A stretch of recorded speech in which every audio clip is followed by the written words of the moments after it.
Olá, meus amores! Estamos começando mais uma videoaula. Essa videoaula ela é dedicada aos alunos do segundo ano, né, segunda série, desculpa, do ensino médio. E nós não poderíamos começar a nossa aula de química sem uma frase motivacional. Portanto, frase do dia: concentre suas energias em coisas boas. Estamos vivendo uma situação bastante difícil, não é? O mundo todo está em distanciamento social. Temos que ficar em nossas casas por conta de um vírus, né, que causou uma pandemia no nosso planeta. Infelizmente, ainda não foi encontrada a vacina ou uma cura para esse problema que nós estamos enfrentando, mas em tempos de isolamento podemos concentrar as nossas energias em coisas boas. Então evite ficar na frente da TV muito tempo, vá ler um livro, vá assistir um filme, vá aprender um idioma, né? Tem tantos cursos online e gratuitos, né, no momento, que a gente pode até aproveitar esse tempo com coisas boas e aprender um pouco mais, tá? Bom, nas aulas de química, nós estávamos falando sobre a água, né? Então, eu preparei aqui uma ficha resumo, né, para explicar para vocês essa matéria, e depois eu vou disponibilizar as imagens, né, da ficha resumo, ela tem frente e verso, para que vocês possam fazer uma desta igual, e a gente volte, né, nas aulas a discutir essa questão. Bom, a água, né, no nosso planeta Terra, ela é encontrada em 3 estados físicos. A Terra, quando vista da Lua, não é, pelo homem a primeira vez, eles ficaram surpreendidos e disseram que a Terra era um planeta azul, né? Então, nessa distância em que eles estavam observando o nosso planeta, a água estava vista, né, e sendo observada numa coloração azul. Mas nós sabemos que a água, ela é incolor, né? Ela não tem cor. Bom, a água, ela pode ser encontrada em 3 estados físicos: estado sólido, né, na forma de gelo; estado líquido, na forma líquida; e no estado gasoso. A possibilidade de encontrar água no planeta Terra no estado líquido é o que favorece a vida no nosso planeta. Sabemos que a vida ela depende de água, pois esta água ela está na composição das células, ela está nos sais minerais em dissolução no nosso organismo, ela serve também para a excreção de produtos tóxicos, como fezes e urina, não é? O transporte dos alimentos, no sangue, por exemplo, dos seres humanos, e através da seiva também das plantas. Então, vai transportar os alimentos. Serve também para regular a temperatura, certo? Então, quando nós praticamos, por exemplo, algum exercício físico e transpiramos bastante, o suor, ele serve exatamente para manter a temperatura do nosso corpo em equilíbrio, né? E aí, sabemos também que no suor tem sais minerais, por isso o suor, ele tem um leve gosto salgado, ok? O que permitiu com que a gente tivesse água no nosso planeta, e até então não temos nenhuma informação sobre vida humana em nenhum outro planeta a não ser a Terra, isso se deve ao fato de que a gravidade do nosso planeta ela é suficiente para aprisionar a água no estado líquido, tá? Tanto no estado líquido quanto sólido e gasoso.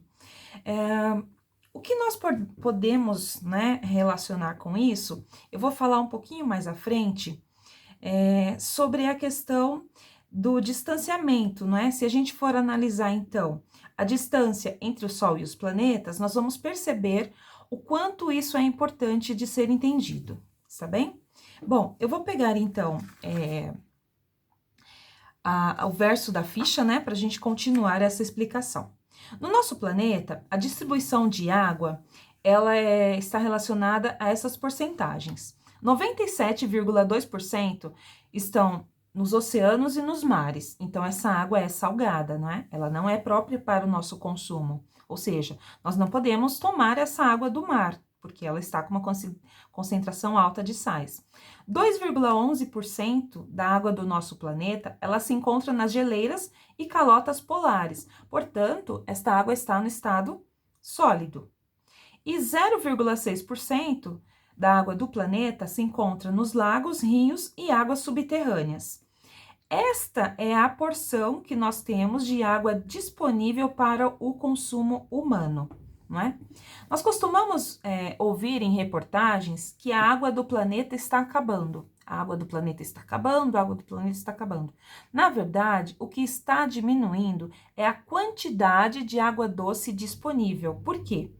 A quantidade de água do nosso planeta, ela é a mesma desde que o planeta se formou. Portanto, a água que você usou hoje de manhã para preparar o seu café, o chá, né? Ou para lavar as suas mãos, para lavar o rosto, ou a água que você tomou porque sentiu sede, ela é a mesma e está no planeta desde que ele se formou. E essa água que você ingeriu, ela pode ter sido utilizada pelos gregos em seus banhos, né, coletivos. A famosa suruba, não é? Bom, mas voltando à questão, a água, para ser considerada potável, né, ou seja, água própria para o consumo, ela deve estar nos padrões, né, estabelecidos pela qualidade ambiental. Então, existe um padrão para que essa água seja considerada própria para o consumo. Nem toda água doce é própria para o consumo. Ela deve estar dentro de um padrão considerado aceitável.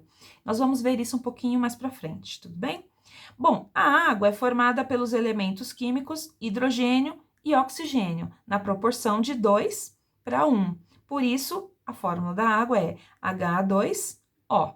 Não é? Se nós tivéssemos que representar essa molécula de água numa forma esférica, não é? De acordo com o modelo de Dalton que nós vimos no ano passado, nós poderíamos representar a molécula de água como sendo uma molécula aqui que está na cor vermelha, representando o átomo de oxigênio, perdão, falei molécula, né?